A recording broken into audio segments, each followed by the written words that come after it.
हो जब ऐसे चिकने चेहरे तो कैसे न नजर फिसले, तो कैसे न साला मैं तो सांप बन गया। 5.5 दशक का एक्टिव करियर पर फिल्में की सिर्फ 61, फिर भी अदाकारे मुगल के नाम से मिली पहचान। सारे शहर में आप सा कोई नहीं, कोई नहीं। इनका पहला प्यार अभिनय नहीं फुटबॉल था, पर अदाकारी ऐसी कि अभिनय की यूनिवर्सिटी बन गए। नए अदाकार उनकी फिल्म देखकर सीखते थे अभिनय की बारीकी। इस दिग्गज अभिनेता ने अपनी अदाकारी से श्वेत श्याम सिनेमा में वो रंग भरा कि पूरा सिनेमा जगत इससे जगमगा उठा। पर क्या आप जानते हैं, इस अभिनेता ने जितना नाम कमाया उससे ज्यादा इनके साथ विवाद जुड़े रहे। कौन कमबख्त है जो बर्दाश्त करने के लिए पीता है? मैं तो पीता हूँ कि बस सांस ले सकूं। आशिक मिजाज इस अभिनेता ने अपने जीवन में कई अफेयर चलाए, 3 शादियां की, एक ही लड़की से 2 बार निकाह पढ़ा। क्या आप जानते हैं, इनकी आशिक मिजाजी के चलते ही अभिनेत्री सुरैया ने कभी भी इनके साथ काम नहीं किया। कहीं भूल से तू न समझ बैठे कि मैं तुझसे मोहब्बत करता। क्या आप जानते हैं, इनकी अपनी सगी बहन ने इनको किया था शर्मिंदा। इनके अपने अजीज दोस्त के साथ भाग गई थी इनकी बहन। और क्या आप जानते हैं कि भारत में रहकर रोजी रोटी और नाम कमाने वाले इस अभिनेता ने जब भी मौका मिला हर मोर्चे पर पाकिस्तान का साथ दिया। आखिर कौन है वो अभिनेता जो शोहरत की बुलंदी पर तो पहुंचा पर देशभक्ति के मामले में पीछे रह गया। ये देश है वीर जवानों का, अलबेलों का, मस्तानों का, इस देश का यारो।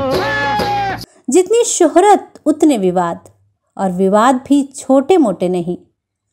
आखिर कौन है वो अभिनेता, हम आज आपको इस वीडियो में बताएंगे। लेकिन उससे पहले अगर आपने इस चैनल को सब्सक्राइब नहीं किया है तो सब्सक्राइब कर लीजिए और बेल आइकॉन को दबा दीजिए ताकि हमारे सारे वीडियो और उनकी नोटिफिकेशन आप तक आसानी से पहुंच सके। नमस्कार, मैं हूं नीलम शुक्ला देवांगन और आप देख रहे हैं लेमन जूस कैंडी। वो अभिनेता जिसकी अदाकारी ऐसी कि वो अदाकारी का मुगले आजम कहलाया, पर विवादित इतना कि लोगों के निशाने पर कई बार आया।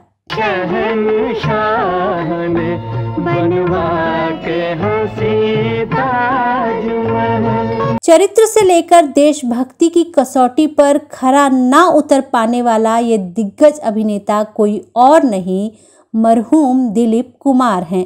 अरे काम बदल जाते हैं, लोगों के नाम बदल जाते हैं। कलाकार या स्टार आते जाते रहते हैं, लेकिन सदियों में अदाकारे आजम एक बार ही आता है और वो कहलाता है दिलीप कुमार। दिल दिया है जान भी देंगे ऐ सनम तेरे। जो एक अभिनेता होने के साथ साथ अभिनय की यूनिवर्सिटी भी हैं।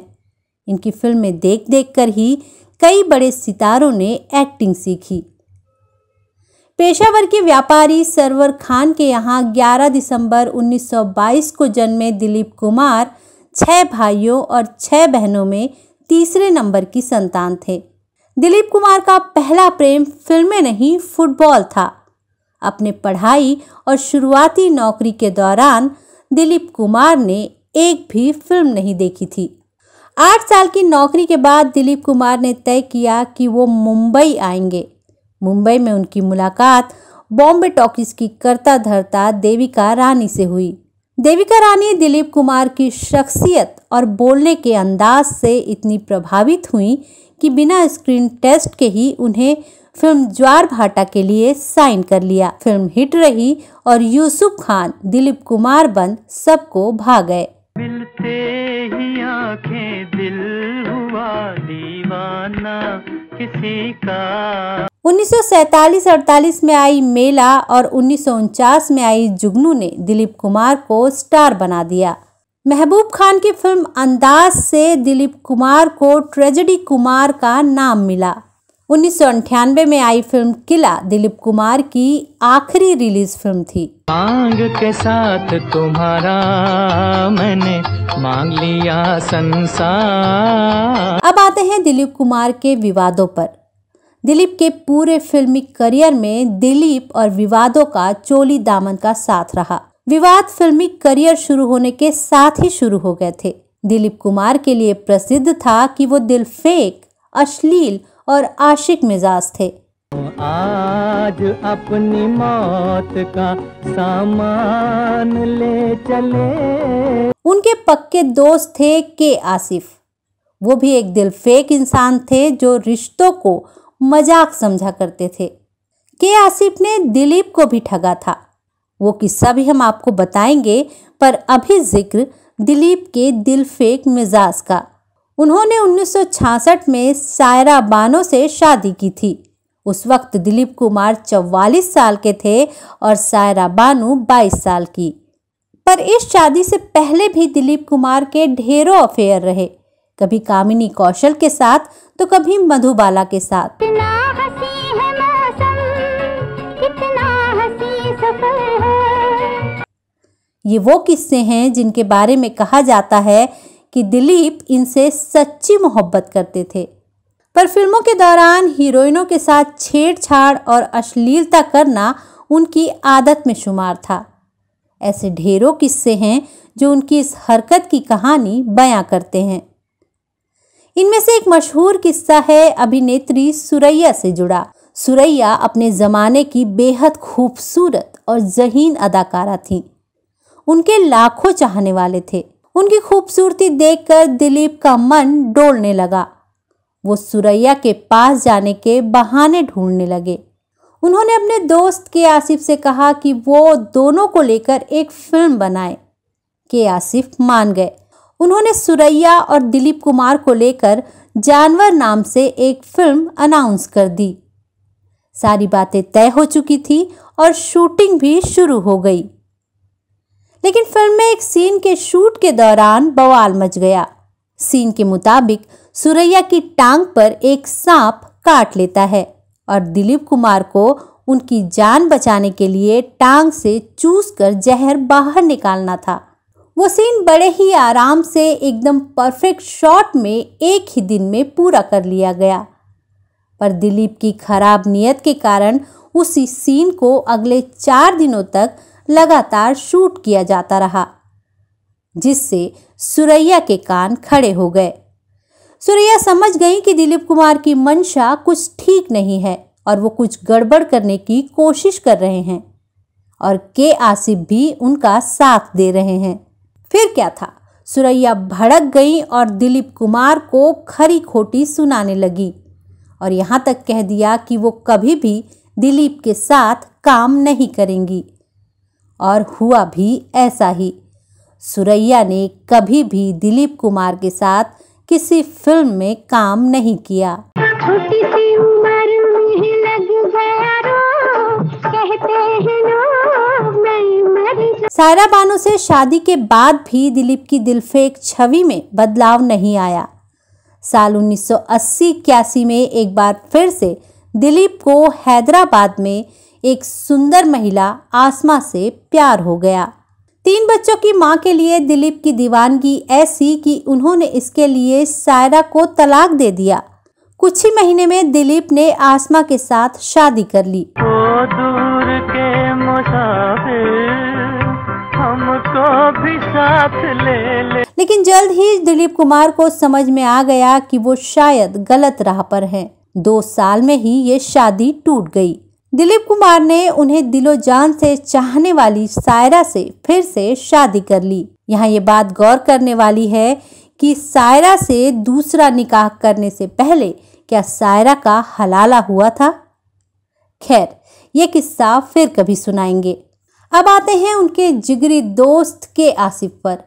के आसिफ उनके पार्टनर ऑफ क्राइम थे, यानी हर गुनाह के साझेदार। आज की रात मेरे दिल की सलामी ले ले। पर इन्हीं के आसिफ ने दिलीप कुमार को भी धोखा दे दिया और उनकी बहन अख्तर को लेकर भाग गए। इसके लिए सब ने दिलीप को ही जिम्मेदार ठहराया। उनके बारे में कहा गया कि उन्होंने जैसा बोया वैसा काटा। आसिफ पहले से 2 बार शादी कर चुके थे, पर फिर भी उनका दिल अपने ही जिगरी यार की बहन पर आ गया कि आसिफ ये जानते थे कि दिलीप कभी भी इस शादी के लिए नहीं मानेंगे। इसीलिए वो अख्तर को भगा ले गए। इसके बाद दिलीप ने सालों तक दोनों से बात नहीं की। अपनी 2 बीवियों को छोड़कर आसिफ ने अख्तर से निकाह किया, पर निभा वो इस रिश्ते को भी नहीं पाए। अंत में अख्तर फिर से दिलीप के पास लौट आईं। अब जिक्र उस विवाद का जो दिलीप की मृत्यु तक उनसे जुड़ा रहा। धर्म की कट्टरता और पाकिस्तान प्रेम को लेकर दिलीप कुमार की वो सोच जो उनको हमेशा यूसुफ खान बनाए रखती थी, कभी दिलीप नहीं बनने देती थी। रेशमी सलवार कुर्ता जाले का, रूप कहाँ नहीं जाए नखरे। दिलीप कुमार सही में न तो निष्पक्ष थे और न ही उनके लिए भारत की धर्मनिरपेक्षता महत्व रखती थी और न ही मानवता के प्रति उनकी कोई उल्लेखनीय जिम्मेदारी थी। राष्ट्रभक्ति के प्रति उनकी सोच बेईमानी से जुड़ती थी, दुश्मन देश के साथ जुड़ती थी, जिहाद से जुड़ती थी। वो जिहादी इस्लाम के प्रति समर्पित थे। इसके एक नहीं बल्कि अनेकानेक प्रमाण हैं। दिलीप कुमार की राष्ट्रभक्ति की कसौटी देखिए। हिंदी सिनेमा में पाकिस्तान परस्त लोगों को स्थापित करने और पाकिस्तान व इस्लाम के प्रति भारतीय सिनेमा को जिम्मेदार बनाने की अप्रत्यक्ष शख्सियतों की जरूरत थी। चूंकि दिलीप कुमार विख्यात हो चुके थे, दिलीप कुमार का अभिनय भारत के नागरिकों के सिर चढ़कर बोलता था, इसीलिए पाकिस्तान ने दिलीप कुमार को मोहरा बनाया। ये मेरा दीवानापन है या मोहब्बत का। और दिलीप कुमार को अपना सर्वश्रेष्ठ नागरिक पुरस्कार निशाने पाकिस्तान दिया। ये पुरस्कार वैसे तो पाकिस्तानी नागरिकों को ही दिया जाता है और उन नागरिकों को दिया जाता है जो पाकिस्तान के लिए सर्वश्रेष्ठ काम करता है और पाकिस्तान के दुश्मनों से नफरत करता है।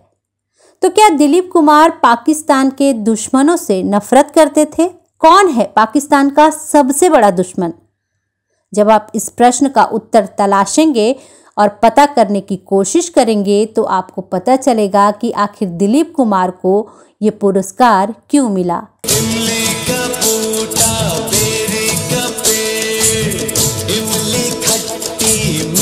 इससे ये बात तो साफ होती है कि हिंदी सिनेमा जगत में आज जो काम आमिर खान, शाहरुख खान, सैफ अली खान, सलमान खान जैसे अभिनेता कर रहे हैं, वही काम दिलीप कुमार भी अपने दौर में करते थे। दिलीप कुमार के संबंध में जानकारियां ये भी हैं कि वो खुद भी फिल्मी कहानियां लिखते थे, फिल्मी डायलॉग लिखते थे, पर उन्होंने कभी भी इस्लाम आधारित बुराइयों पर कोई फिल्मी पटकथा नहीं लिखी। दिलीप कुमार को भारतीय सेना की वीरता भी कचोटती थी। भारतीय सेना का पराक्रम भी उन्हें हिंसक लगता था। इसका उदाहरण कारगिल युद्ध है, जिसकी बार बार बुराई दिलीप कुमार ने की थी। जब कारगिल युद्ध हो रहा था उस समय दिलीप कुमार से कहा गया कि वो पाकिस्तान द्वारा दिया गया निशाने पाकिस्तान लौटा दें और देश का साथ दें, पर दिलीप ने इसके लिए साफ इनकार कर दिया। एक दुश्मन देश का सबसे बड़ा सम्मान ना लौटाकर सैनिकों का अपमान करने वाला क्या देशभक्त हो सकता है? मांग के साथ तुम्हारा मैंने मांग लिया संसार।